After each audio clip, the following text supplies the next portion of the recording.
उस शख्स के ऊपर जिसने यूएनओ के अंदर बेहतरीन तकरीर की, ला इलाहा इल्लल्लाह का नारा बुलंद किया, उस शख्स के ऊपर जिसने इस्लामोफोबिया के खिलाफ पूरी दुनिया के अंदर इतनी ताकतवर आवाज उठाई कि कभी किसी मुसलमान हुक्मरान ने नहीं उठाई, और उसका रिजल्ट ये निकला कि 15 मार्च हर साल जो है इस्लामोफोबिया के हवाले से एक दिन करार दे दिया गया। उस शख्स के ऊपर जिसने आज से 10 साल पहले इंडिया में एक कॉन्फ्रेंस में शरीक होने से सिर्फ इसलिए इनकार कर दिया कि वहां पे सलमान रुश्दी आया हुआ है और वो गुस्ताखे रसूल है, मैं ऐसे फोरम से खिताब नहीं करूंगा। अब उस शख्स को भी अपने इश्क रसूल का सर्टिफिकेट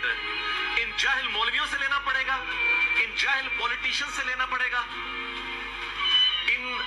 जाहिल उन पिट्ठुओं से लेना पड़ेगा जो